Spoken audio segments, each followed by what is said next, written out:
para quienes tienen la oportunidad de verla o escucharla, esta charla yo la presencié el año 2016 durante mi estadía en Boston.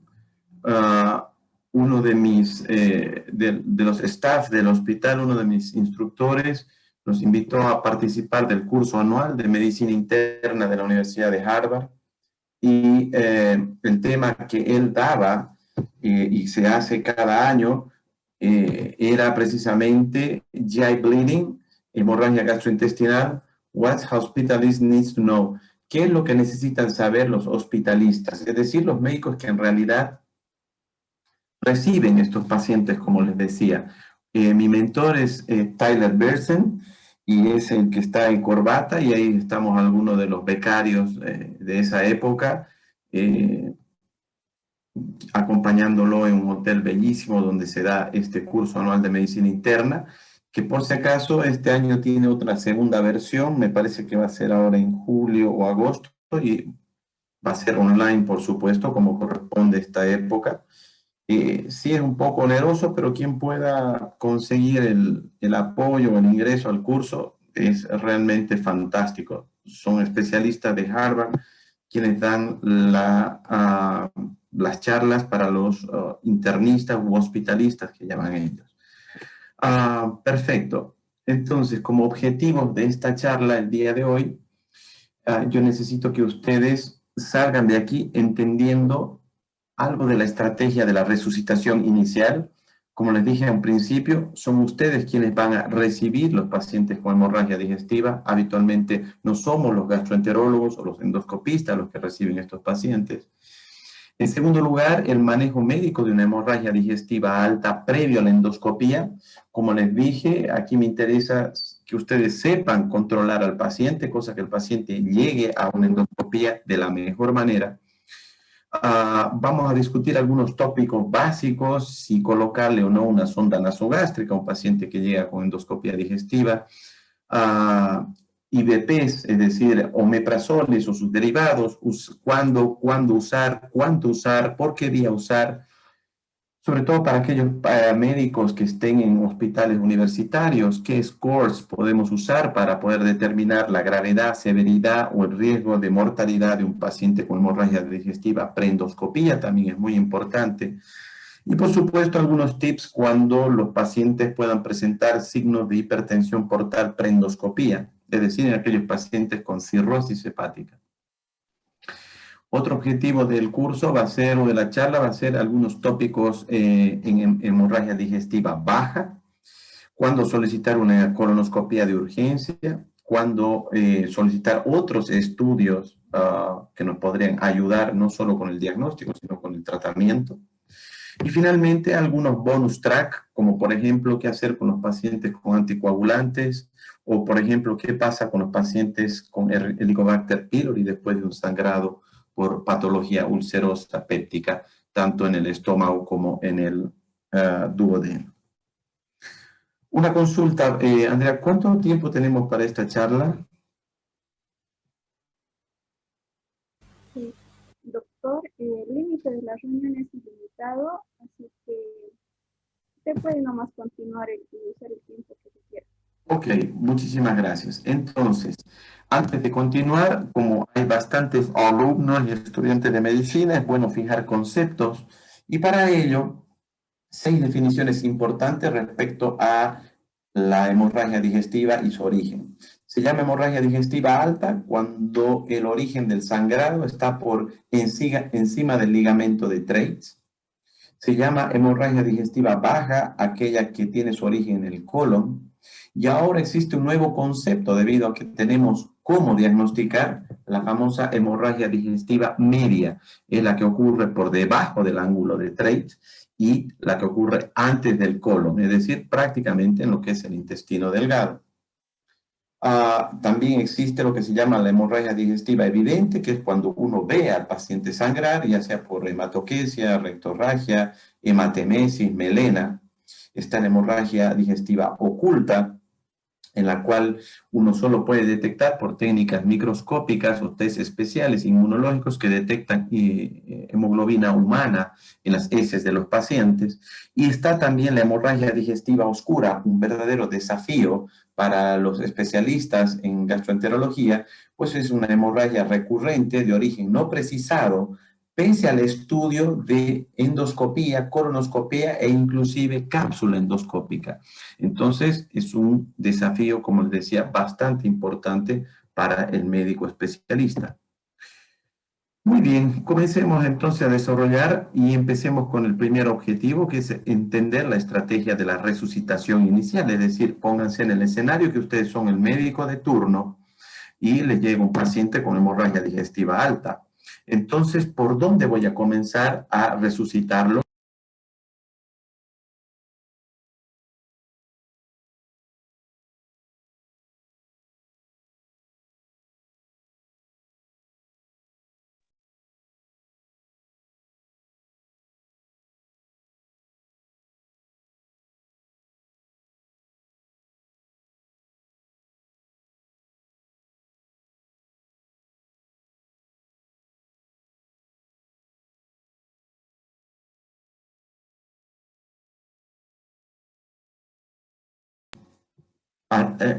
¿Me están pudiendo Doctor, ¿escucha? No se puede escuchar, doctor. Sí, ¿me pueden escuchar ahora o no? Sí, doctor. Fantástico. Entonces, son tres preguntas súper importantes que como médicos de atención primaria o médicos de hospital a las 12 de la noche deben saber manejar y no precisamente estar al lado de un especialista en hemorragia digestiva. En la reanimación, el especialista es el hospitalista, es el internista, es el médico general quien recibe ese primer paciente en su turno. Entonces,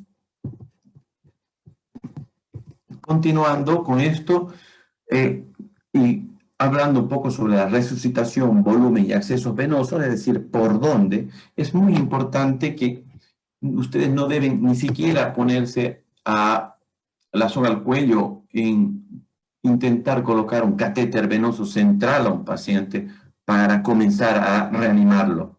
Recuerden que la velocidad de infusión endovenosa está ligada a la ley de Poiseuille. Es decir, que no necesitamos nosotros catéteres largos, por el contrario, el catéter mientras más corto y más ancho sea, la velocidad de infusión y la cantidad de fluidos que nosotros podamos ponerle va a ser mucho mejor. Y es así que si se dan cuenta, si ustedes colocan una bránula de 20 gauge, van a poder pasarle al paciente a una velocidad líquida, a una velocidad de 60 ml en minuto. Sin embargo, si ponen una bránula más gruesa, probablemente vamos a poder llevar a 10 veces más la posibilidad de ponerle esa velocidad de reanimación que requiere el paciente en ese momento. Por lo tanto, si yo coloco un catéter de gran lumen, como es un catéter venoso central, probablemente el problema de ese catéter venoso central es que es muy largo. Entonces, por más velocidad que tenga para ingresar, no va a ser adecuada para una reanimación. Si bien el catéter venoso central nos puede servir para muchas cosas, y ahora existen los catéteres centrales monolumen, doble lumen, triple lumen, en los cuales uno puede conectar al paciente y medir ciertos parámetros hemodinámicos como la presión venosa central, uno puede pasarle nutrición, puede pasarle medicación por esos catéteres. Sin embargo, para reanimar a un paciente, ustedes en provincia, ustedes en su clínica, en la clínica privada donde estén o en el hospital, 2 vías venosas lo más gruesas posibles y es por donde ustedes van a poder reanimar. Esta es la famosa ley de Poiseuille, de donde nosotros sacamos precisamente esta teoría. Y en la vida real, como les coloco a la derecha, el médico debe saber lo siguiente, que catéter ancho y corto le va a producir al paciente una infusión más rápida, mientras que un catéter largo, como una vía venosa central, la infusión va a ser más lenta. En un momento de urgencia o emergencia, no necesitamos un catéter venoso central, sino necesitamos 2 vías cortas y anchas para poder reanimar de verdad a ese paciente, poderle pasar una cantidad que por lo menos equipare a lo que el paciente está perdiendo. Ese es un concepto muy importante. Perfecto, pero ¿qué le voy a poner a mi paciente? Voy a mandarlo a comprar albúmina, coloides, o simplemente algo barato como una solución fisiológica o un Ringer, es decir, un cristaloide. Probablemente es importante reconocer que ustedes no están reanimando en este momento un paciente en shock séptico, sino un paciente hipovolémico, un paciente que está sangrando. ¿Qué dice la teoría? En realidad la teoría apoya a que nosotros deberíamos concentrarnos en reanimarlo con cristaloides. Es decir, la infusión que ustedes le pongan por ese catéter ancho y corto debe ser una solución fisiológica o un Ringer, ¿ok? Mientras que los coloides deben, como la albúmina principalmente, probablemente deben estar reservados para ciertos escenarios médicos.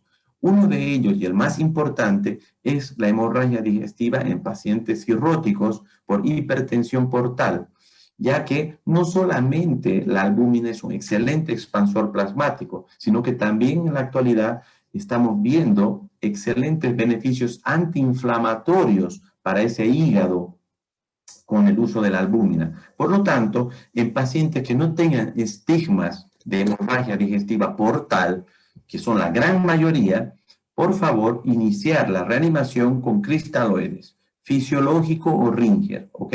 Y en aquellos pacientes que probablemente veamos estigmas de cirrosis, poder pensar en una segunda instancia en pasarle coloides como la albúmina. Sin embargo, esto no es inicialmente ni siquiera perentorio o urgente en un paciente cirrótico, ¿ok?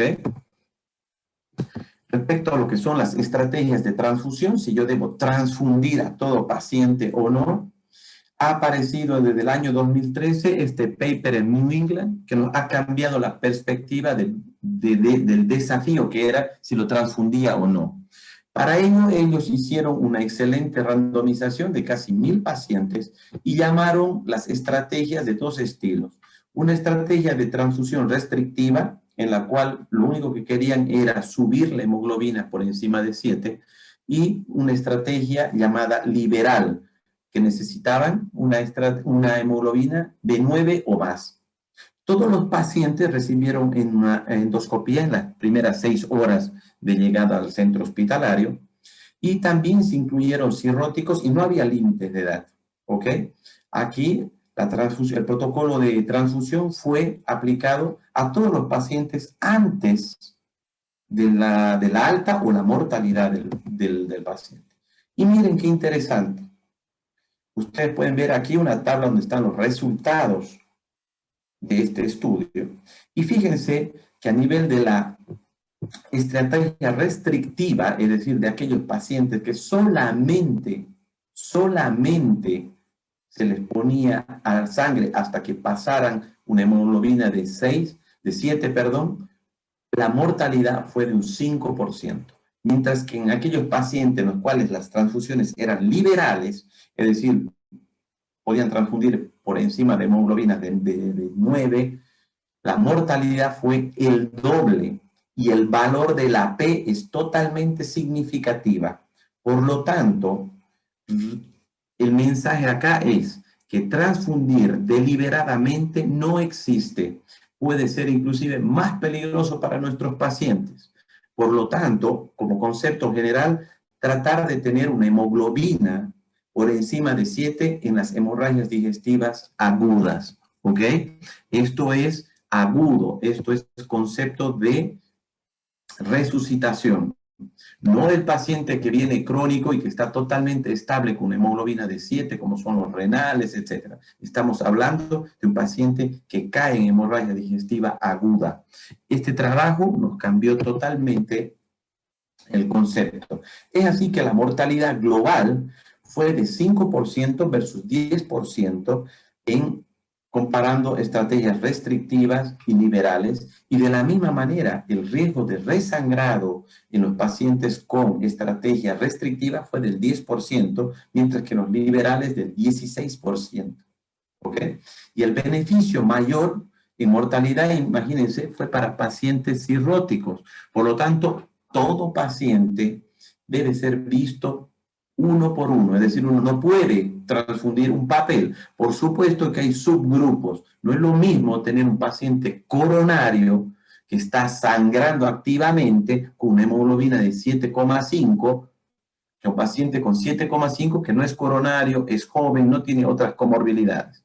La verdad es que una vez más nos apoyamos en la medicina basada en la evidencia, pero el criterio médico es muy importante en el momento de tomar una decisión, ¿ok?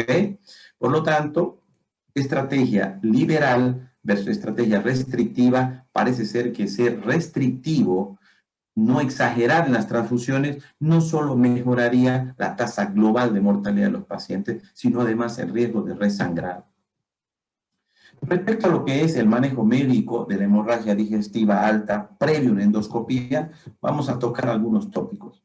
Primero, conocerles y presentarles los diagnósticos diferenciales. Entre las causas más comunes está, por supuesto, la patología acidopéptica en sus dos representantes, las úlceras gástricas y duodenales. Eso es fundamental saberlo. Por lo tanto, cuando ustedes no sepan el diagnóstico inicial, trate al paciente como un paciente ulceroso. Después están algunas complicaciones de la enfermedad cirrótica, como las varices esofágicas, algunos pacientes con desgarros del esófago, como el Mallory Weiss. Esta historia del Mallory Weiss es muy interesante, habitualmente es gente joven. Lo que nos toca ver en nuestro medio, han bebido abundante alcohol, se han intoxicado, han comenzado a vomitar, y en una de esas presiones el esófago se desgarra y el paciente comienza a sangrar. Si bien la gastritis, la esofagitis y otras variaciones son muy frecuentes, es muy infrecuente que llegue el paciente sangrando por una gastritis, ¿ok? Es muy infrecuente. Y habitualmente si sangran, no lo hacen de manera exsanguinante.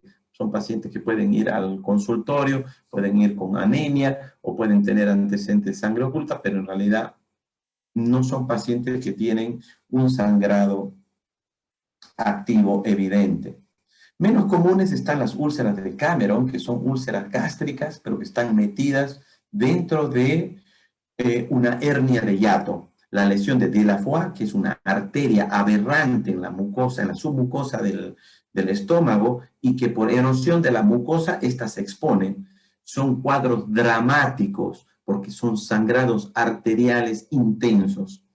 Las varices gástricas, que son otra complicación de la cirrosis hepática, el GABE, que es otra complicación de la cirrosis hepática, y por supuesto los cánceres. Los cánceres también sangran. Y las causas más raras aún son las úlceras esofágicas, las fístulas aortoentéricas, que son cuadros dramáticos, la hemofilia, que es un sangrado por la vía biliar, uno ve el sangrado a través de la papila de Vater, el sangrado del páncreas, que puede ocurrir en aquellas pancreatitis muy severas o en las pancreatitis crónicas, y en algunas enfermedades inflamatorias, sobre todo la enfermedad de Crohn superior.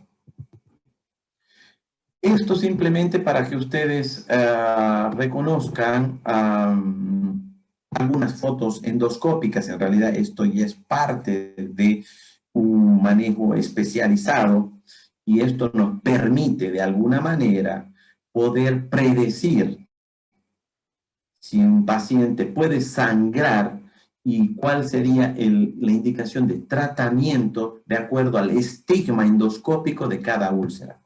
Ya si vemos que en el primer cuadro la prevalencia de una úlcera ya con fibrina, donde está la primera flecha, es del 40%, es decir, la gran mayoría de las úlceras que uno ya ve están en esta fase. Habitualmente, con tratamiento médico, el riesgo de sangrado es de un 3%, es súper bajo. Y obviamente, si uno además le aplica un tratamiento endoscópico, eso ya no sangra más. En el segundo estigma, ustedes pueden ver la úlcera y ven ahí en el centro un punto negro, es un vaso visible, que en ellos pacientes probablemente necesitan un tratamiento médico para que el 7% no sangre. Pero cuando ya ven un coágulo con sangre alrededor, un coágulo negro, pero que tiene sangre roja alrededor, es muy importante hacer un tratamiento médico porque si no, un 35% de estos pacientes podrían volver a sangrar. Y además necesitan un tratamiento endoscópico, con lo que menos del 5% de los pacientes llegarían a sangrar. Cuando ustedes ven el vaso visible, o la arteria visible ahí, la posibilidad de que resangren solo con tratamiento médico es de la mitad. Por lo tanto, cuando uno hace además, es decir, le pone el omeprazol y además le hace un tratamiento endoscópico, ya sea con adrenalina o clips, el riesgo de un resangrado disminuye al 10%. Y finalmente, aquella úlcera en la cual uno ve el sangrado activo en jet, es probable que con tratamiento médico el 90% de los pacientes va a resangrar, y obviamente son pacientes que sí necesitan un tratamiento endoscópico, ojalá dual, adrenalina más clip o algún método térmico más clip, cosa que disminuyamos el riesgo de resangrado un 15%.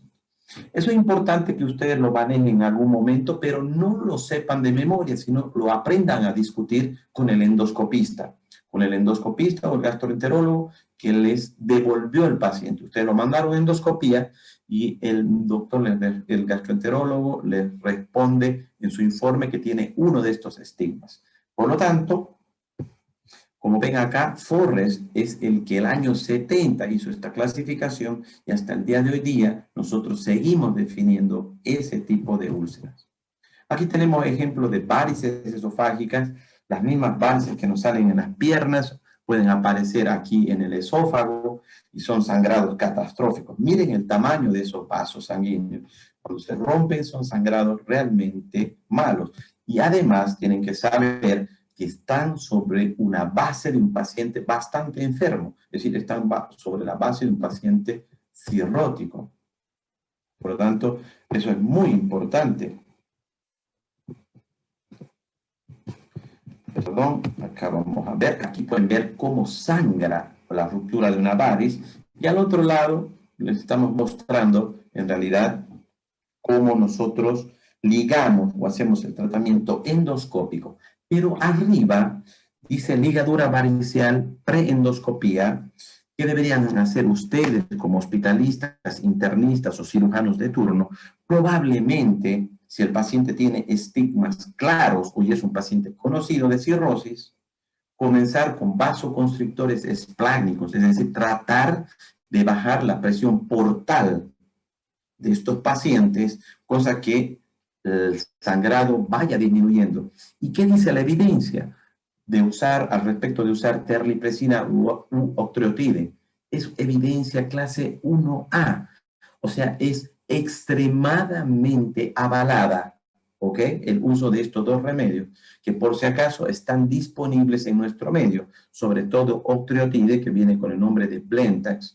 Terlipresina también está aquí presente en Bolivia con el nombre de glicilpresin, pero probablemente es un poco más difícil y es un poco más cara, pero eso sí, probablemente los trabajos entre terlipresina y octreotide, si bien no existen muchas diferencias, terlipresina parece tener un poco mayor de efectividad. Existen otros ejemplos ahí de algunas úlceras, esas son las úlceras de Mallory Base, que vienen en gente joven. Acuérdense, son chicos que han bebido el fin de semana, están intoxicados, están vomite y se han roto el esófago o la mucosa del esófago, porque existe otro síndrome que cuando se parte el esófago, se perfora el esófago, y ahí obviamente el cuadro es totalmente distinto. Y esta es la úlcera de Cameron, ustedes pueden ver en retrovisión el endoscopio, y esa cosa negra que se ve ahí es una úlcera metida en la hernia hiatal, y esas son las famosas úlceras de Cameron. Créanme que algunas veces uno entra con el endoscopio y no se las puede ver. Después acá tenemos otro tipo de lesiones. Ahí pueden ver la famosa lesión de Delafoy. Es una arteria aberrante que está sangrando. Es, como les digo, es muy difícil porque a veces uno entra, es un mar de sangre dentro de ese estómago y es muy difícil de poder ver este pequeño vaso diminuto. Y a veces salimos sin haber encontrado la causa y el paciente a las 12 horas está nuevamente el internista o el hospitalista o el médico de turno nos está llamando, o lo que es peor, la familia nos está llamando para decir que el paciente sigue botando sangre. Nosotros tenemos una historia dramática de un paciente, un cardiópata, que yo estaba a punto de mandarlo a operar, el anestesista no le daba el pase, con el cardiólogo discutíamos y finalmente usamos una técnica nueva que desgraciadamente no la pude poner acá, se llama macroclip, es un clip gigante con el cual pude atrapar todo el vaso sanguíneo y poder sellar en el paciente todo esto estaba cercano a los 80 años, el vaso sanguíneo. Entonces, manejo médico de la hemorragia digestiva alta como approach inicial, ya les dije hace rato, tratar todo paciente como si fuera una potencial úlcera péptica, a menos que haya una fuerte evidencia clínica de otro diagnóstico. Y ese otro diagnóstico es la cirrosis hepática. Estigmas clínicos, el paciente esté amarillo, tenga un abdomen ascítico, con circulación colateral, arañas vasculares, que las plaquetas estén bajas, que la coagulación esté alterada, etcétera, etcétera, nos deben hacer suponer que el paciente debe ser tratado como una úlcera péptica. Y hemos hablado respecto a resucitación, es decir, ustedes tienen que poner una o dos vías, dependiendo de la gravedad del paciente, cortas y gruesas, en ambos brazos periféricos, solución cristaloide y, por supuesto, transfundir para estabilizar al paciente con estrategias de carácter restrictivo. Por lo tanto, ahora usted ya tiene la personalidad de enfrentar inicialmente un paciente que le llegue grave al servicio de urgencia donde esté. La segunda pregunta, ¿usamos omeprazol? Por supuesto. ¿Qué le doy? Estoy en Entre Ríos o estoy mucho más lejos, no tengo omeprazol o endovenoso. ¿Será factible usar oral? Vamos a ver. Las metas fisiológicas en el manejo médico de una úlcera sangrante son muy importantes y ustedes son médicos o van a ser médicos. Por lo tanto, es muy importante hacerlo por ciencia. Miren qué interesantes estos datos. Un pH más de 4 dentro del estómago previene la activación de pepsina y por ende reduce la degradación de los coágulos, ¿ok? Por lo tanto, es fantástico tratar de llevar un pH del estómago a más de 4. Pero si ustedes llegarían a llevarlo más de 6, no solamente previenen la destrucción del coágulo, sino lo estabilizan por vía de agregación plaquetaria. Por lo tanto, esto es aún mejor. El concepto es que use un buen inhibidor de bomba de protones a muy buena dosis. Miren de interesante esto. Aquí comparamos un inhibidor de bomba de protones con un bloqueante H2, es decir, un pantoprazol con una famotidina más placebo. El pantoprazol lo usaron por vía endovenosa y vía oral, tabletas. Fíjense que entre el pantoprazol endovenoso y el inhibidor H2 o el antihistamínico H2, en las primeras horas, aparentemente, la inhibición es fantástica entre ambos. Sin embargo, rápidamente, el inhibidor H2 en celeste va cayendo en su eficacia. Mientras que el inhibidor de bomba de protones, pantoprazol, adquiere una meseta a lo largo de las horas, la cual por supuesto va cayendo con el tiempo. Pero fíjense algo interesante, sobre todo si a ustedes les toca estar muy lejos. No es prohibitivo usar un inhibidor de bomba de protones por vía oral. Si bien va a actuar más lento, pero en algún momento va a alcanzar la misma meseta del inhibidor endovenoso. Por supuesto, si tienen la posibilidad de usarlo endovenoso, fantástico. Pero si es necesario, por necesidad rural o lo que sea, comenzar una terapia oral, bienvenido sea, ¿ok? Ese es un concepto que no se les puede olvidar nunca.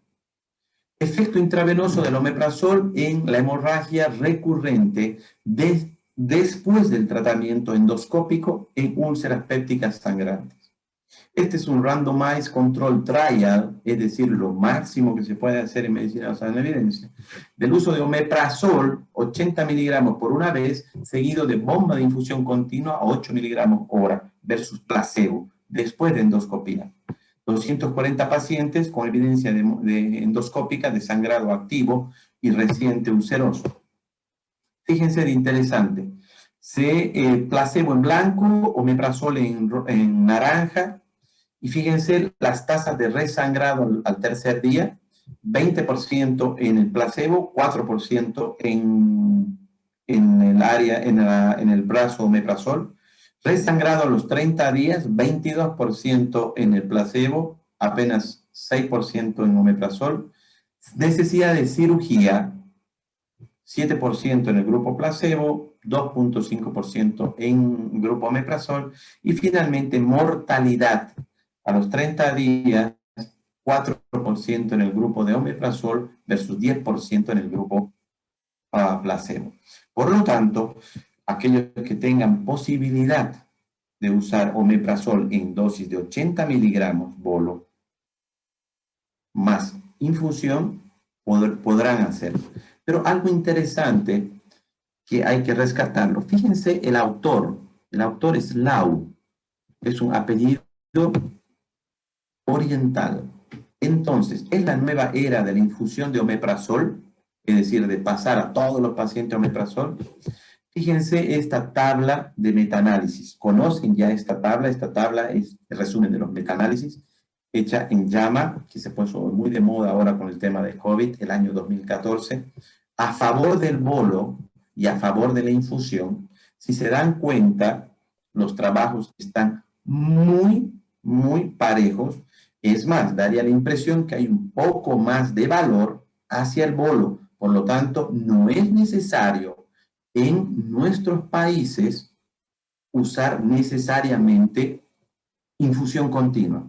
Si se fijan, casualmente, en donde funcionó mucho mejor, nuevamente está Choi, nuevamente está Kim, es decir, por algún motivo, probablemente debido a ciertos citocromos hepáticos, los pacientes orientales tienen la capacidad de metabolizar distinto el inhibidor de bomba que nosotros. Por lo tanto, si ustedes usan sin complicarse, sin tener una bomba de infusión continua en su provincia, en su urgencia, en su hospital, un bolo de 80 miligramos, de 40 miligramos cada 12 horas, probablemente lo están haciendo muy bien.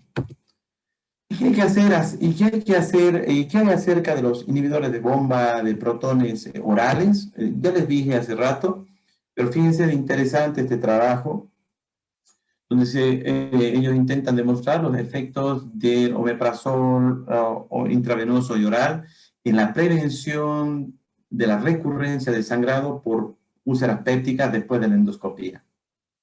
118 pacientes sometidos a endoscopía digestiva por úlceras sangrantes, se randomizaron esomeprazol en bolo y, y después 40 miligramos cada 8 horas por 72 horas, o el uso de esomeprazol 40 miligramos 2 veces al día vía oral. En realidad, los porcentajes, los promedios de recurrencia de sangrado a las 72 horas, a los 7 días y a los 30 días fueron comparables tanto con el uso de esomeprazol oral como endovenoso. Y lo más interesante es que no hubieron diferencias significativas en otros resultados mayores, otros outcomes mayores, como por ejemplo mortalidad o necesidad de transfundir. Entonces, un abordaje razonable con omeprazoles en la hemorragia digestiva podría ser para pacientes que están evolucionando con melena activa o hematemesis y que necesitan una endoscopía rápida, probablemente lo mejor es usar la vía endovenosa. Continuar endovenosa si el paciente permanece inestable y o necesita permanecer en IPO después de una endoscopía. Eso es cuestión de criterio, mis amigos. De otra manera, podría hacerse un switch a oral. Si el paciente está estable y usted lo ven en la urgencia y lo citan para que mañana vaya a la endoscopía, no lo dejen sin omeprazol porque no tienen vena. No, mándenlo con omeprazol en oral y al día siguiente el endoscopista les dirá qué encontró en la endoscopía y ustedes podrán determinar el tipo de tratamiento. Esto es muy importante. Respecto al uso de sonda nasogástrica, existen pros y cons, ¿ok? Es decir, a favor y en contra del uso, y es básicamente también discutible y según un criterio del equipo tratante. A favor, es decir, los pro, es que uno puede tener una succión y limpieza de la sangre del estómago, y esto me va a dar, número uno, el diagnóstico, y me va a facilitar durante la endoscopía la ubicación del sitio sangrante. Gran cantidad de sangre roja es altamente específica para una hemorragia digestiva. Y si esa sonda está dando y dando y dando, probablemente ustedes tienen que acelerar un poquito la resolución endoscópica de este paciente.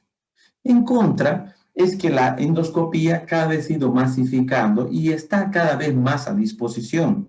Por lo tanto, si yo voy a estar retrasándome una endoscopía por ponerle la sonda al paciente, etcétera, no vale la pena. Y por otro lado, la sensibilidad y la especificidad para lavado por sonda nasogástrica es insuficiente todavía, salvo succiones masivas de sangre roja. Por lo tanto, volvemos al PRO, esa succión masiva podría de alguna manera hacer que ustedes aceleren una endoscopía, hacer que ustedes aceleren en provincia el traslado del paciente hacia un centro de mayor complejidad, un hospital terciario o un centro privado donde se disponga de una endoscopía. ¿Qué les parece una hemorragia digestiva en Bermejo o en Villamontes a las 11 de la noche de un viernes? Entonces no vale la pena mandarlo a un hospital público. Si lo mandan a un hospital público, probablemente no van a tener un servicio de endoscopía activo ese momento. Entonces, les puede servir para eso.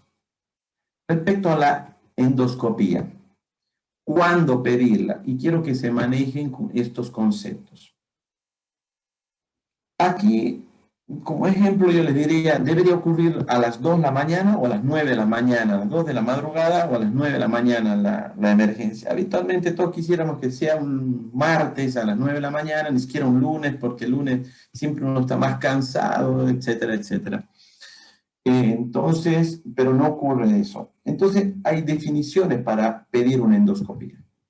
Se llama endoscopía de emergencia cuando se necesita hacer una endoscopía entre las primeras 6 a 8 horas.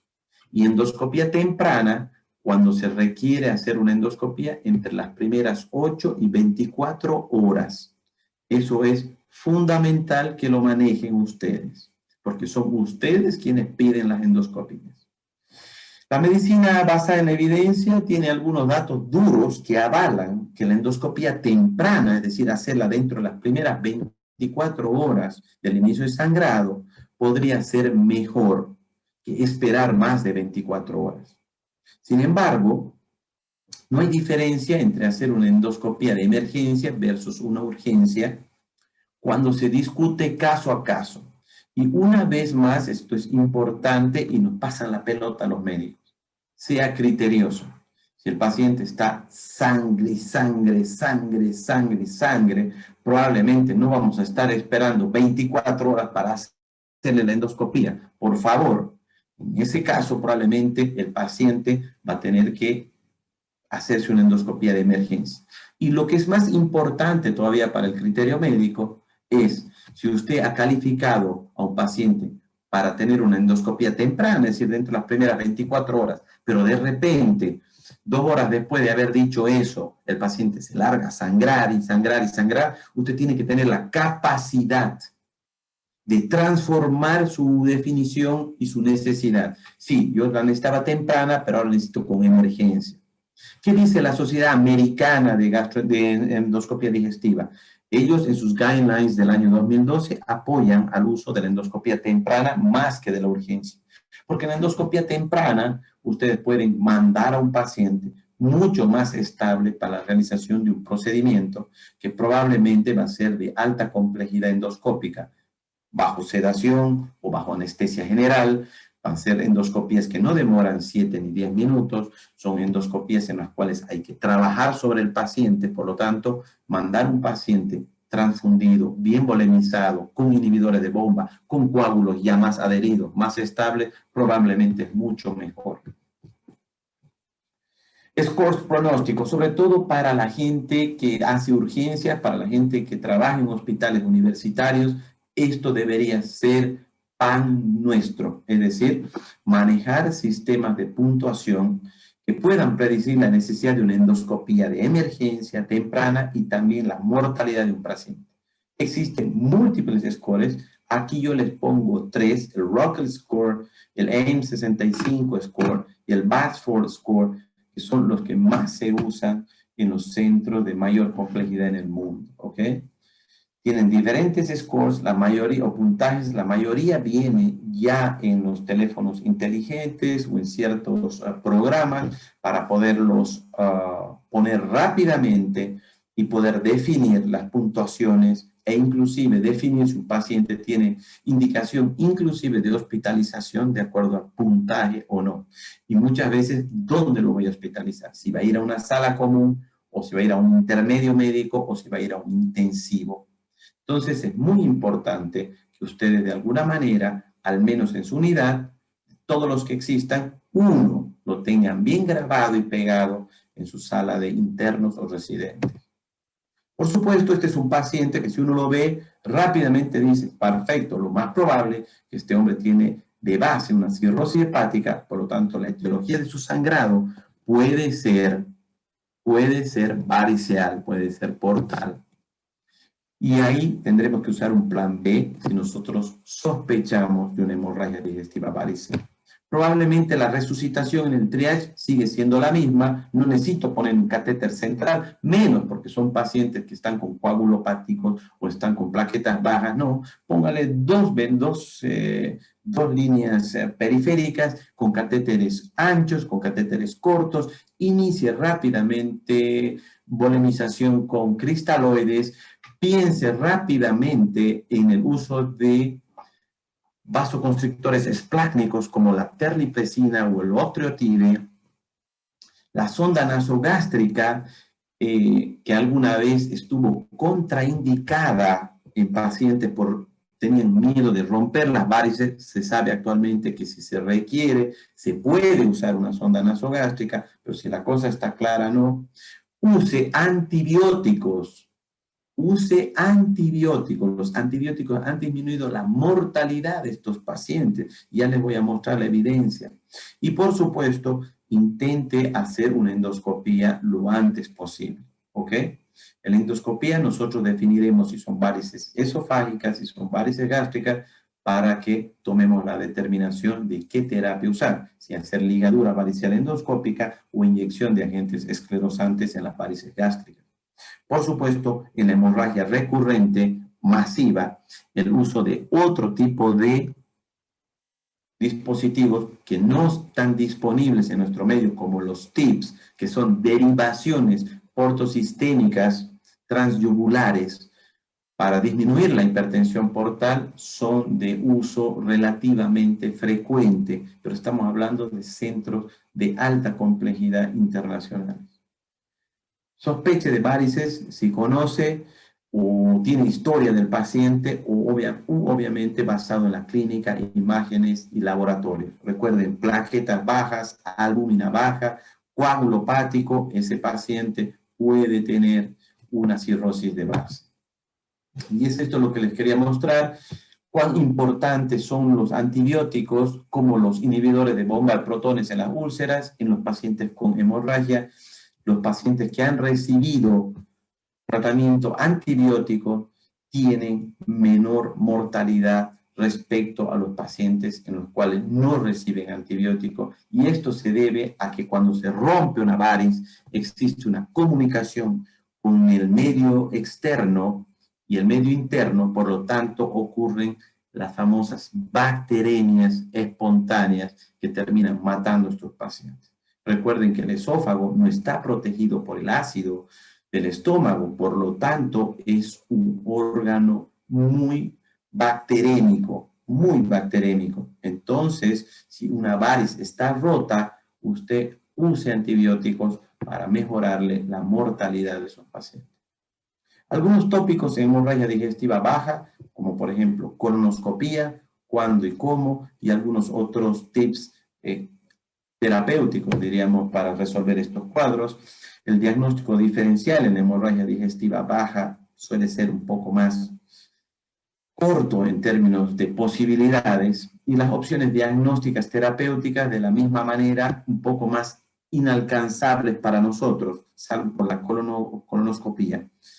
La tomografía o angiotomografía, se necesitan software especiales y, como les voy a mostrar después, se necesitan sangrados con ciertas velocidades especiales.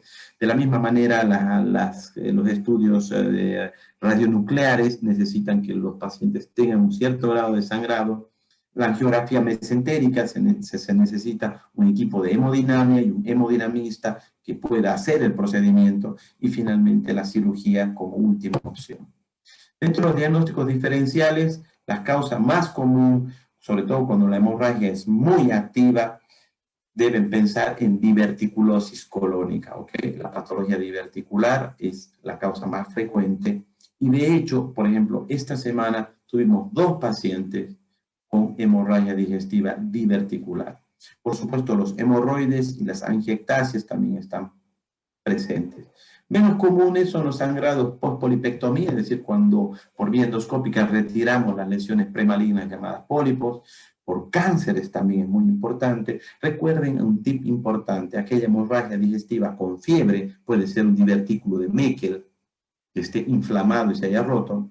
Están las colitis, que pueden tener diferentes orígenes, la actínica, que es la que se ocurre después de las radiaciones, pacientes que han hecho cáncer de próstata o cáncer de útero y han sido irradiados, hacen rectitis actínica que pueden sangrar, las colitis isquémicas en pacientes con patología cardiovascular o riesgo cardiovascular, y las colitis inflamatorias, ulcerativa, enfermedad Crohn, etc. Las raras, las lesiones de Delafoy y las varices colorectales en pacientes con cirrosis.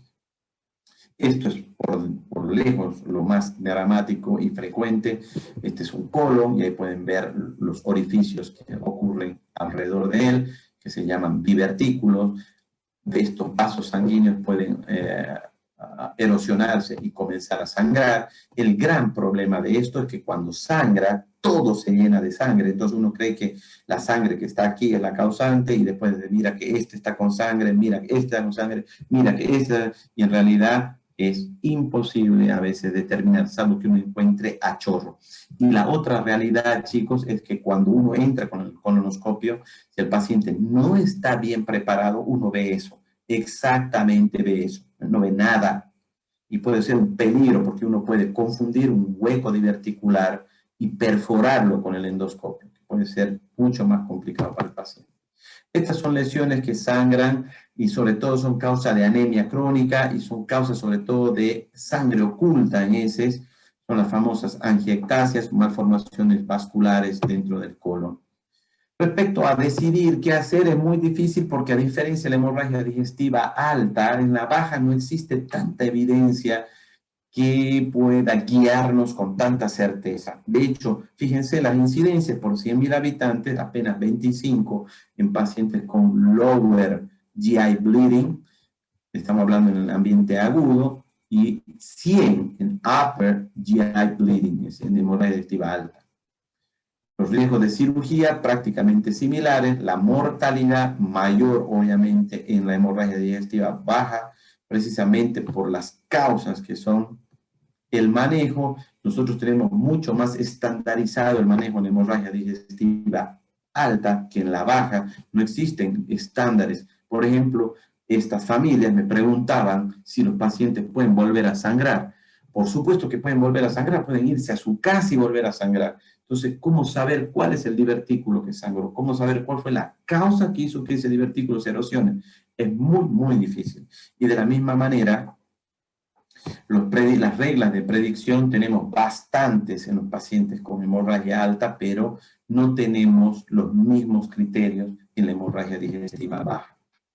En el fondo, trate como si fuera una hemorragia diverticular, a menos que haya evidencia de otro fuerte diagnóstico. Por ejemplo, el paciente venga con antecedente que me sacan un pólipo hoy en la mañana, entonces tiene que encendérsele la ampolleta y saber que puede ser el sangrado por ahí.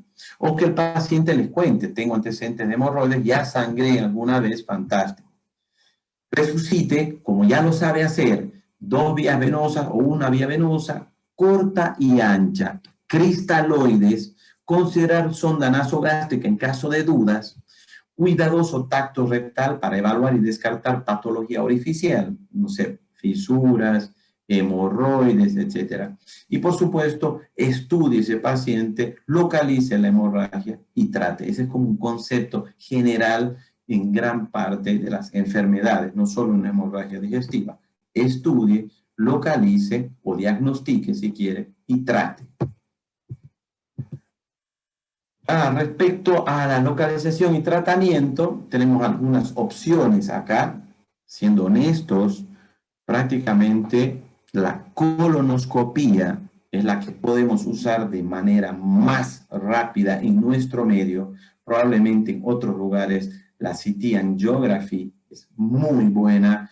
La angiografía es muy buena cuando se hace en centros de radiología intervencional, porque no solo es diagnóstica, sino también es terapéutica, lo mismo que la colonoscopia de urgencia. Y siempre, no se olviden, está la cirugía como última opción. Es decir, no podemos dejar al paciente que se muera porque no hemos podido encontrar el sitio del sangrado, o lo que es peor, no hemos podido parar el sangrado.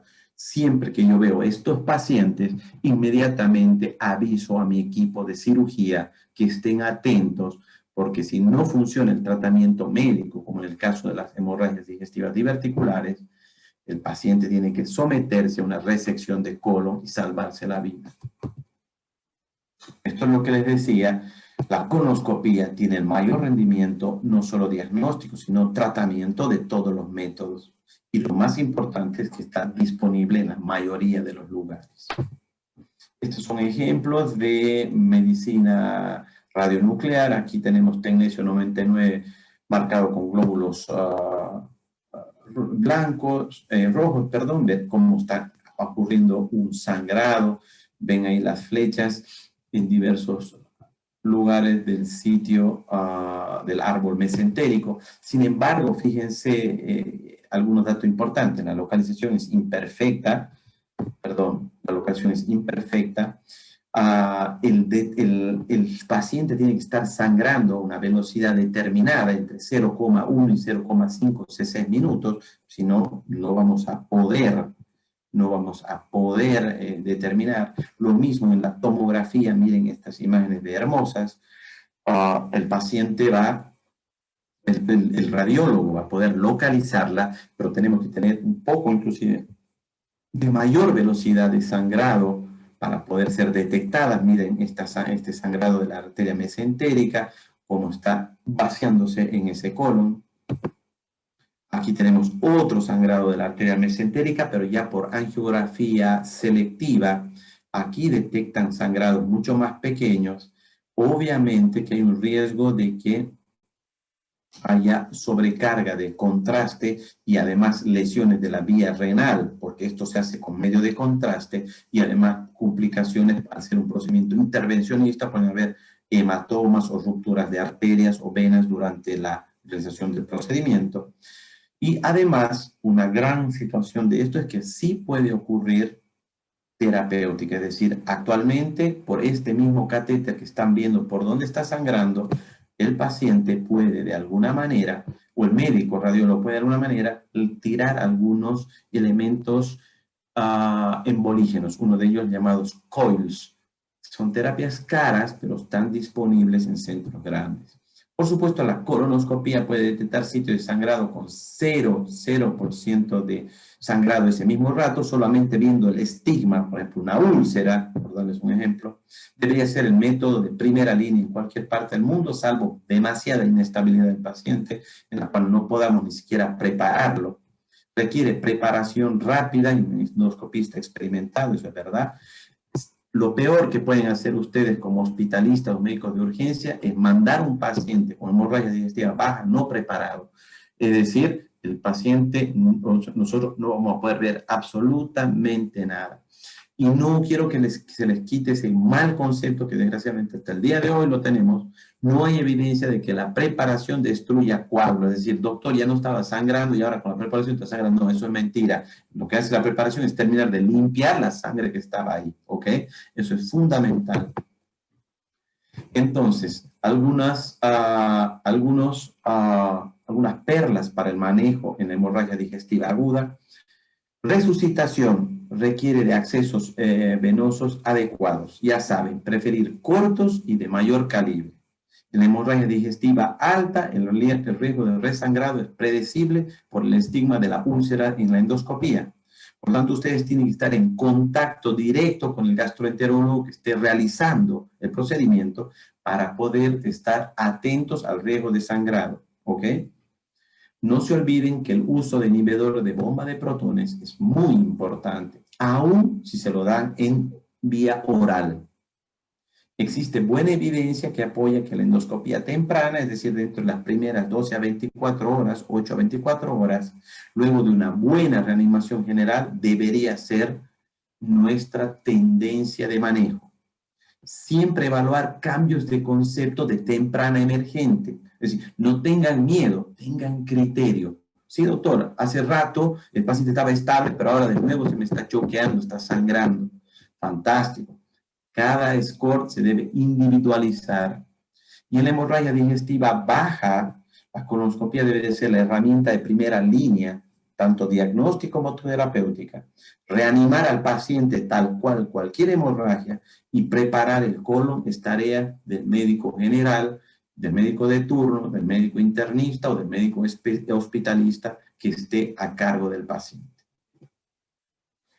Algunos, como les prometí ahí, algunos bonus track, ya terminamos, me imagino que todos están aburridos. 3 preguntas claves. ¿Es necesario conocer el estatus de Helicobacter pylori después de erradicar a los pacientes que han sangrado? ¿Cuánto tiempo tienen que estar con omeprazol los pacientes? ¿Y qué pasa con los pacientes que necesitamos realizar o reiniciar la anticoagulación? Entonces, es necesario conocer el estatus de Helicobacter pylori post-erradicación en los pacientes con úlcera péptica y hemorragia digestiva. La confirmación de la erradicación de Helicobacter pylori está recomendada en los pacientes con úlcera péptica, ya sea gástrica o duodenal, que han sangrado. Y es parte de las buenas prácticas médicas del ACG, del American College of Gastroenterology, ¿ok? Desde el año 2007, todos sabemos que no solamente es matar al bicho, sino después asegurarnos que se ha muerto. Ya sea con antígenos de breath test, ya sea con antígeno fecal o biopsias, se debe recomendar el chequeo de la erradicación al menos 4 semanas después del tratamiento. La confirmación de la erradicación durante el uso de la bomba de inhibidores de protones podría disminuir la sensibilidad de estos test, incluyendo el de la biopsia. Es por eso que es mejor hacerlos el test 4 semanas después de iniciar el tratamiento. Si el paciente está estable, inclusive después de 8 semanas, después de 2 meses, ¿ok? Pero al menos después de 4 para que no haya un falso negativo. ¿Cuál es la duración apropiada del tratamiento con omeprazol? En realidad, la medicina basada en la evidencia no tiene respuestas para esto. Yo típicamente trato por al menos 8 semanas el paciente que viene con una úlcera, incluyendo obviamente las 2 semanas que se necesitan para erradicar la bacteria con antibióticos. Mención especial para aquellos pacientes que requieren usar antiinflamatorios continuos u otros factores de riesgo no corregibles, digamos, ¿no? Como son los pacientes reumáticos que están tomando corticoides, antiinflamatorios, etc. Considerar tratamiento a largo plazo para toda la vida, ya sea con o sin vacaciones, es decir, le doy 3 meses y después descansa 2 semanas o un mes en aquel subgrupo de pacientes con factores de riesgo no modificables. Eso es muy importante. Recomendación para los pacientes que deben reiniciar terapia anticoagulante. Esta es una de las preguntas más frecuentes que ustedes van a tener que hacer. Para la mayoría de los pacientes que requieren anticoagulantes como el Coumadin, warfarina u otros modernos, con hemorragia digestiva tratada adecuadamente, se les debería ofrecer reiniciar su terapia evaluando riesgos-beneficios, ¿ok? Siempre es importante el criterio del equipo médico tratante. Si el riesgo de iniciar un anticoagulante supera el beneficio, pues no lo uso. Si el riesgo de no darle anticoagulante a ese paciente supera el de un sangrado, pues tengo que dárselo. Este es un trabajo interesante en los archivos de medicina interna publicado el año 2012, en los cuales ellos vieron el riesgo de tromboembolismo recurrente en hemorragia digestiva y muerte después del uso o de la interrupción de la warfarina debido a que el paciente sangró del tubo digestivo. Y fíjense, en línea recta y en línea intermitente está. En línea recta está el uso de en los pacientes en los cuales no se reinició la warfarina y en línea dentada los pacientes que se reiniciaron. Y miren de interesante, aquellos pacientes en los cuales se se les reinició la heparina, no tuvieron diferencias significativas en riesgo de sangrado respecto a aquellos pacientes en los cuales no se les reinició la anticoagulación. ¿Ok? Por lo tanto, si ustedes ven aquí, el riesgo de resangrado fue de 10 versus 5%, pero el P no fue significativo. Mientras que esto es muy, muy importante, aquellos pacientes en los cuales uno les reinició el tratamiento, tuvieron significativamente menor mortalidad que aquellos pacientes en los cuales no se reiniciaron. En aquellos que se reiniciaron la anticoagulación después de haber sangrado de manera digestiva, 5-8% de mortalidad, y aquellos en los que no se realizó el reinicio de la anticoagulación, se murieron por tromboembolismo pulmonar en un 20%. Y fíjense, el P acá es significativo. Por lo tanto, el resumen es que no morir es más importante que no resangrar. ¿Ok? Es decir, si el paciente tiene alto riesgo de hacer una embolía, un ACV, etcétera, isquémico por trombosis, es mejor reiniciar. Y esto, por suerte, no es de determinación del médico general, ni del hospitalista solo, ni del internista. Aquí hay que convocar un MTM, Multidisciplinary Meeting. Tiene que estar el cardiólogo, el hematólogo, el gastroenterólogo, el cirujano vascular y definir. Se tiene que anticoagular, los riesgos son, si no lo dejo con esto, si lo dejo con esto, y se define. Por lo tanto, son decisiones que se toman en equipo, ¿ok? Creo que esa fue mi última lámina, así que les quedo muy agradecidos. Voy a dejar